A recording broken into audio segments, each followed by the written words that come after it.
Hello my dear students, आज हम new chapter start कर रहे हैं, दैट इज़ इलेक्ट्रिसिटी।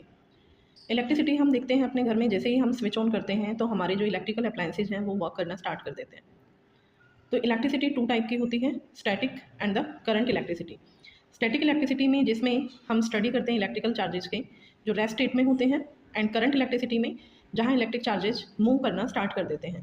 मीन्स जब हम स्विच ऑन करते हैं तो वहाँ पर जो भी चार्जेज होते हैं वायर के अंदर जो मेटल की बनी हुई है, तो वो जब मूव करना स्टार्ट करते हैं उनकी स्टडी करंट इलेक्ट्रिसिटी है। अब इस चैप्टर के अंदर जो हम टॉपिक्स करेंगे वो है electric current, potential difference, Ohm's law, resistance, resistivity and factors affecting the resistance, combination resistors के सीरीज एंड पैरेलल एंड उनका डेली लाइफ में कहाँ यूज होता है, heating effect of electric current and its applications in daily life, electric power and inter relationship between P, V, I and R. तो जब atom का स्ट्रक्चर हमने किया वहाँ पर हमने पढ़ा था कि जो न्यूक्लियस होता है सेंटर में, वहाँ प्रोटॉन एंड न्यूट्रॉन्स होते हैं and outer to the nucleus shells के अंदर इलेक्ट्रॉन रिवॉल्व करते रहते हैं।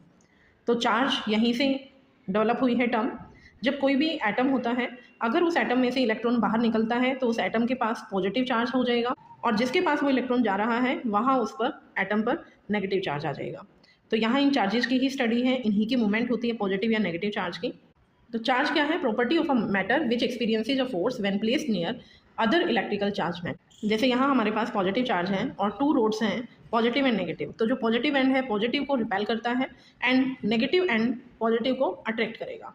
तो ये किस वजह से है? जो फोर्स ये एक्सपीरियंस कर रहे हैं। तो चार्ज की जो एसआई यूनिट होती है that is coulomb, and charge of an electron is -1.6 into 10⁻⁻19।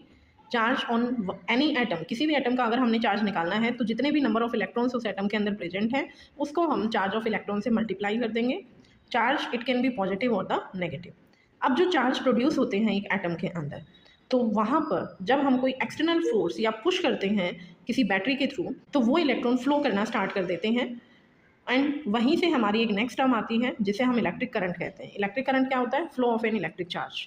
अब वो फ्लो ऑफ इलेक्ट्रिक चार्ज जो हो रहा है वो कुछ ना कुछ वर्क करेगा।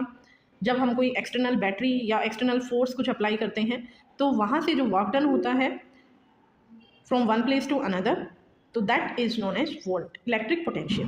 तो इलेक्ट्रिक पोटेंशियल क्या है? When an external force or push by battery is applied, electron starts to flow from one point to another point, work done by battery per unit charge is known as electric potential. तो V जो volt होता है, V किसके equal?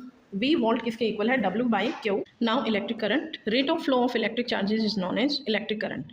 Means कितनी speed से वो electrons वो charges flow करते हैं, दैट इज इलेक्ट्रिक करंट।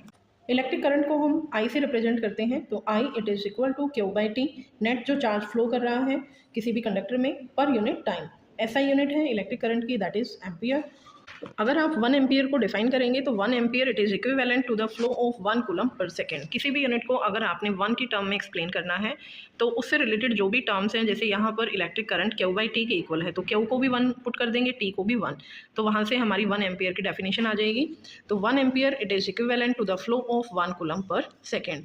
तो 1 कूलम पर सेकेंड इसकी यूनिट। Now ammeter and voltmeter. Ammeter it is a instrument which is use to measure the electric current in a circuit. जैसे हम गाड़ियों में देखते हैं स्पीडोमीटर होता है, जैसे स्पीड का पता लगता है कितनी स्पीड से हमारा व्हीकल चल रहा है, 60 kilometre per hour, 70, 100 kilometre per hour. तो सेम एमीटर एंड वोल्टमीटर हमारे इलेक्ट्रिकल अप्लायंसेज में सेट किए जाते हैं।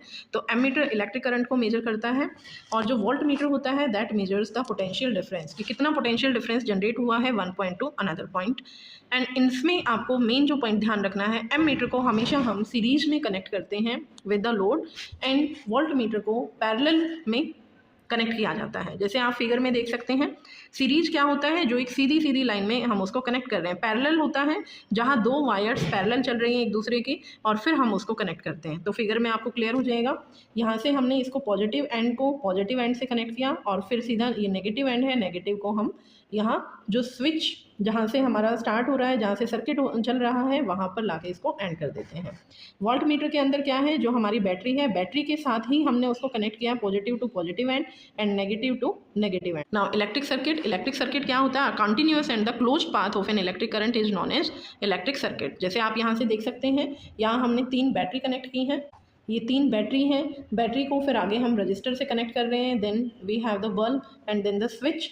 स्विच जैसे ही हम ऑन करेंगे तो हमारा बल्ब जलना स्टार्ट हो जाता है और फिर स्विच के सेकेंड एंड को हम अगेन बैटरी से कनेक्ट कर देते हैं। तो this is a complete circuit कि जिस पॉइंट से आपने स्टार्ट किया वहीं पर लाके आप उसको कंप्लीट कर रहे हैं।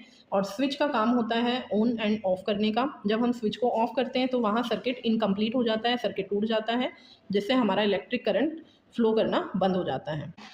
Next is the potential difference. ये पोटेंशियल से ही ये टर्म आई है। तो potential difference between two points in an electric circuit carrying current is defined as the work done to move a unit positive charge from one point to the another point. कि हमारे पास 2 points हैं, 2 points में कोई भी movement जो होती है वो from one point to another, जब जहाँ कंसंट्रेशन का डिफरेंस आता है, जैसे आप पानी कहीं भी डालते हो तो पानी फ्लो करना स्टार्ट कर देता है जिस डायरेक्शन में पानी नहीं है या जिस तरफ ढलान है, तो पानी ज़्यादा से कम की तरफ मूव करता है। सेम यहाँ है पोटेंशियल डिफरेंस, जब 2 पॉइंट्स पे कहीं डिफरेंस है, चार्जेस का डिफरेंस है, तो वहीं पर ये चार्ज मूव करना स्टार्ट कर देते हैं। तो डिफरेंस वर्ड ही आया है यहाँ से, जहाँ डिफरेंस आया हुआ है between the 2 points in an electric circuit carrying current, कि जिस सर्किट में करंट कैरी हो रहा है तो वहाँ जो डिफरेंस होगा दोनों पॉइंट्स पर, एंड्स पर, दैट इज पोटेंशियल डिफरेंस। तो पोटेंशियल डिफरेंस का जो फॉर्मूला रहेगा that is work done by charge, ये हम न्यूमेरिकल्स में यूज करते हैं। ऐसा unit of electric potential difference is volt. 1 volt को अगर आपको डिफाइन करना है तो वर्क एंड जो हमारा चार्ज है उसको हम 1 जूल एंड 1 कूलम में कन्वर्ट कर देंगे। तो 1 volt it is equal to 1 joule per 1 coulomb. अब हमने बेटा जो 2 टर्म्स पढ़ी हैं, electric current and the potential difference, उनका अब हम रिलेशन करेंगे। That is given by the Ohm's law. Ohm's was the scientist जिन्होंने पोटेंशियल डिफरेंस एंड करंट का रिलेशन बताया था। तो जो पोटेंशियल डिफरेंस होता है across the end of a given metallic wire is in any electric circuit is directly proportional to the current flowing through. जितना ज़्यादा पोटेंशियल डिफरेंस होगा उतना ही ज़्यादा वहाँ से करंट फ्लो करेगा। अगर पोटेंशियल डिफरेंस कम है तो जो फ्लो करेगा current that will be low.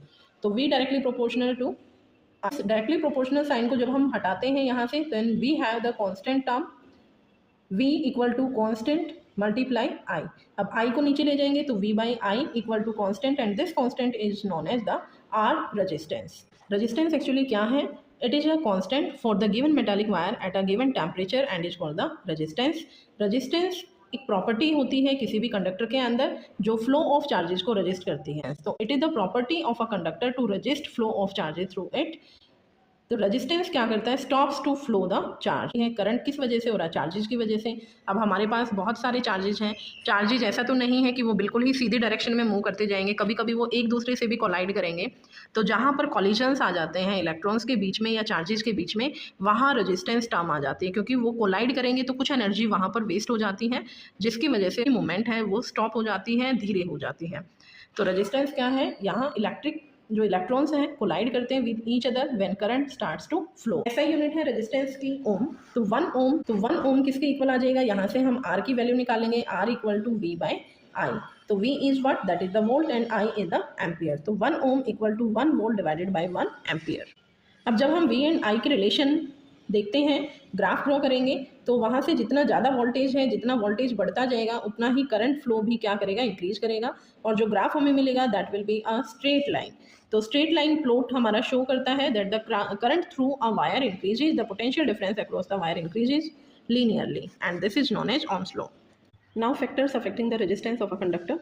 Jin factors पे हमारा रेजिस्टेंस डिपेंड करता है, रेजिस्टेंस और जो हमारा करंट होता है उनका रिवर्स रिलेशन होता है। अगर रेजिस्टेंस ज़्यादा होगा तो उस वायर में से करंट कम फ्लो करेगा, एंड अगर रेजिस्टेंस कम है तो करंट ज़्यादा फ्लो करेगा। जैसे हम देखते हैं जो हमारे इलेक्ट्रिकल अप्लायंसेज होते हैं जो हाई पावर वाले हैं, जैसे फ्रिज है, AC हैं, इलेक्ट्रिक प्रेस होती है, तो उनकी जो वायर होती है वो थिक होती है, मोटी होती है। क्यों? क्योंकि वहाँ ज़्यादा करंट की नीड है। तो जितनी थिक होगी वायर उतना ही वहाँ से रेजिस्टेंस कम फ्लो करेगा और करंट ज़्यादा। तो जिन फैक्टर्स पे रेजिस्टेंस डिपेंड करता है, first factor is the length. Resistance is directly proportional to the length of the conductor. जितनी ज़्यादा लेंथ होगी वायर की उतना ही रेजिस्टेंस हाई रहेगा। रेजिस्टेंस हाई होगा तो करंट वहाँ से कम फ्लो करेगा। Second is the area of cross section, thick and the thin wire. तो रेजिस्टेंस इन्वर्सली प्रोपोर्शनल है एरिया ऑफ क्रॉस सेक्शन से, मीन्स थिक वायर से रेजिस्टेंस कम फ्लो करेगा एंड थिन वायर से रेजिस्टेंस ज़्यादा फ्लो करेगा। तो अगर रेजिस्टेंस ज़्यादा है तो वहाँ करंट कम फ्लो करता है। तो इसीलिए हम ये कह सकते हैं कि जो थिक वायर्स होती हैं उनमें करंट ज़्यादा सप्लाई करता है, बिकॉज वहाँ रेजिस्टेंस कम है। तो इन दोनों लॉज को जब हम कंबाइन करते हैं, लेंथ एंड द एरिया, वहाँ से हमारी एक रिलेशन आती है R directly proportional to L by A। तो जब इस डायरेक्टली प्रोपोर्शनल साइन को हम रिप्लेस करते हैं, it will become R equal to rho L by A. तो यहाँ से हमारा R equal to rho L by A formula आया, और rho is the constant, that is the resistivity. ऐसा यूनिट है जो रजिस्टिविटी की, that is ohm metre. Because अगर आप इसकी वैल्यू निकालते हैं, rho equal to R A by L, rho को आप एक साइड रखेंगे और सभी चीज़ों को आप दूसरी साइड ले जाएंगे। तो यहाँ से R is the ohm and A is the area, L is the length. तो एरिया जो होता है that is metre square and length is the metre. तो एक मीटर से एक कैंसिल हो जाएगा, तो हमारे पास क्या रहेगा, ओम मीटर। अब जो हम एलॉयज लेते हैं जहाँ more than one metal combine करते हैं, जैसे स्टील होती है, स्टील में एक से ज़्यादा मेटल्स होती हैं, तो एलॉयज की जो रजिस्टिविटी होती है that is generally higher than that of the constituent metal. Means जिन मेटल से मिलकर एलॉय बना है तो उनसे ज़्यादा रजिस्टिविटी होती है। और एलॉयज डू नॉट ऑक्सीडाइज्ड और burn readily at high temperature. तो एलॉयज जो होते हैं वो जल्दी से बर्न नहीं होते हैं, ऑक्सीडाइज नहीं होते हैं एटमॉस्फेयर के कांटेक्ट में आने के बाद। हाई टेम्परेचर कंडीशन अगर हम अप्लाई करते हैं तब भी। इस रीजन की वजह से इनको कॉमनली हम electrical heating device, electric iron toasters के अंदर यूज करते हैं। तो जैसे इलेक्ट्रिक बल्ब हम देखते हैं, इलेक्ट्रिक बल्ब के अंदर टंगस्टन होता है, and copper and aluminium use करते हैं हम। जो इलेक्ट्रिकल ट्रांसमिशन लाइंस होती हैं, जो इलेक्ट्रिसिटी सप्लाई करने के लिए हम जो वायरिंग करवाते हैं, तो वहाँ कॉपर और एल्यूमिनियम की वायरिंग होती है। तो ये था बेटा हमारा आज का पार्ट। नेक्स्ट क्लास में हम इससे आगे जो हमारे पार्ट्स हैं, like power, heating effect of electric current and then resistances को जब हम कनेक्ट करते हैं सीरीज या पैरेलल कॉम्बिनेशन में, तो किस तरह से कनेक्ट किया जाता है, तो वो हम करेंगे। अब मिलते हैं नेक्स्ट क्लास में। Thank you, bye bye.